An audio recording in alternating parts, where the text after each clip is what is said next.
আজি ফুলকবিৰ সৈতে মাছৰ তৰকাৰী বনালোঁ। এই ফুলকবি আৰু মাছৰ তৰকাৰীৰ আঁৰত দীঘল কাহানী এটা আছে। কৈ আছোঁ ৰ'ব। প্ৰথমতে ফুলকবিটো কাটি লওঁচোন বাৰু। ডখৰকৈ ফুলকবিটো কাটি ল'ম। পাতখিনি মই এৰুৱাই লৈছোঁ আৰু তাৰপিছত মই ফুলকবি ডখৰকৈ কাটি ল'ম। এতিয়া কাহানীটো ষ্টাৰ্ট কৰোঁ দেই। আজি ৰাতিপুৱাৰ পৰা আমাৰ ইয়াত বিৰাটেই বৰষুণ। মানে মই য'ত থাকোঁ বিৰাটেই বৰষুণ। কমেণ্ট ছেকশ্যনত আপোনালোকে মোক সুধিব পাৰে যে মই ক'ত থাকোঁ।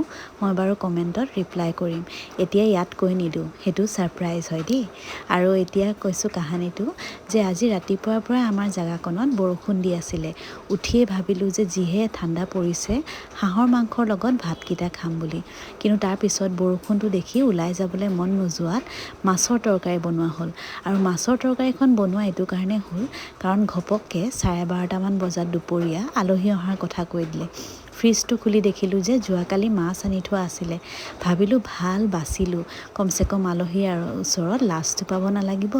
মাছৰ তৰকাৰীকণকে ধুনীয়াকৈ বনাই ফুলকবিৰ লগত বনাওঁ। এতিয়া এয়া মাছত নিমখ হালধি লগাই পেলাই ভালদৰে মাছকেইপিচ ফ্ৰাই কৰি উলিয়াই ৰাখি দিম। ইয়াৰ পিছত মই ফুলকবি কেইডোখৰো অকণমান ফ্ৰাই কৰি ল'ম। ফুলকবি কেইডোখৰো ফ্ৰাই কৰি উলিয়াই ল'ম। ফুলকবি কেইডোখৰ আপোনালোকে ফ্ৰাই নকৰিব পাৰে, যিহেতু আলহী আহিছে আৰু মই অকণমান স্পেচিয়েলকৈ বনাম বুলি ভাবিছোঁ মাছৰ তৰকাৰীকণ। সেইকাৰণে ফুলকবিডোখৰো মই ফ্ৰাই কৰি লৈছোঁ। ফ্ৰাই কৰিলে খাবলৈ অকণমান বেছি সোৱাদ হয়।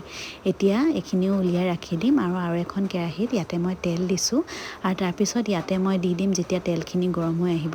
এটা পিঁয়াজ মই ৰুকি লৈছিলোঁ আৰু এটা পিঁয়াজ স্লাইচকৈ কাটি ৰাখিছিলোঁ আৰু আদা ৰচুন মই খুন্দি লৈছিলোঁ। সেয়া গোটেইখিনি দি পেলাই অলপ সময় ভালদৰে ভজাৰ পাছত ইয়াতে মই নিমখ আৰু হালধি, জলকীয়া গুড়ি আৰু অকণমান জিৰা গুড়ি দি দিম। আপোনালোকে বাৰু ফুলকবিৰ লগত মাছৰ তৰকাৰী খাই ভাল পায় নে নাপায় মোক কমেণ্ট ছেকশ্যনত জনাবলৈ নাপাহৰিব কিন্তু দেই। মোৰ আকৌ বিৰাটেই প্ৰিয়, কিন্তু যিসকলৰ থাইৰয়ড আছে তেওঁলোকে বাৰু এভইড কৰিব পাৰে, কাৰণ ফুলকবিটো বাৰু তেওঁলোকৰ কাৰণে বেয়া হয়। কিন্তু এদিন খালে একো নহয়, খাব পাৰে। এতিয়া মাছৰ তৰকাৰীত মই ইয়াতে আলু, বিলাহী আৰু মটৰ দি পেলাই অলপ সময় ভাজি থাকিম। অলপ সময় ভজাৰ পাছত ইয়াতে মই ফুলকবি যোনখিনি ভাজি ৰাখিছিলোঁ সেইখিনিও মই দি দিম আৰু তাৰপাছত আৰু 1-2 মিনিট ভাজি থাকিম, যেতিয়ালৈকে মছলাৰ জিৰাৰ গোন্ধটো অলপ গুচি নাযায় আৰু নহৰু আদাৰ গোন্ধটো অকণমান গুচি নাযায়, তেতিয়ালৈকে মই অকণমান সময় ভাজিম। তাৰপিছত ইয়াতে মই জোখমতে পানী দি দিম। পানীটো এইকাৰণে অলপ বেছিকৈ দিম কাৰণ ফুলকবিখিনি এতিয়া মই সিজোৱা বাকী আছে আৰু এইখিনি ঢাকনা মাৰি অলপ সময় সিজিবলৈ দিম আৰু অলপ সময় এনেকৈয়ে ভাজি থাকিম পানী নিদিয়াকৈ। ইয়াৰ পৰা বিলাহীৰ পৰা যে পানী ওলাইছে দেখিছে নহয়, এইখিনি পানীত অকণমান সিজি যাব। এতিয়া অকণমান জোখমতে পানী দি পেলাই মই বেছি গ্ৰেভি নাৰাখোঁ, ফুলকবি আৰু আলুখিনি সিজিবলৈ কাৰণে অলপ বেছিকৈ পানী দি দিছোঁ। এইখিনি যেতিয়া উতল আহিব ঢাকনা মাৰি মই সিজিবলৈ দিম, কাৰণ ফুলকবিটো সিজিবলৈ অলপ সময় লাগে। সেইকাৰণে ঢাকনা মাৰি পেলাই গোটেইখিনি চব্জি যেতিয়া সিজি যাব ইয়াত ফ্ৰাই কৰা মাছ কেইপিচ দি দিলে ৰেডি হৈ গ'ল ফুলকবিৰ লগত মাছৰ তৰকাৰী। আৰু আলহীক ভাবিছে চাগে অকল মাছৰ তৰকাৰী খোৱালোঁ নে?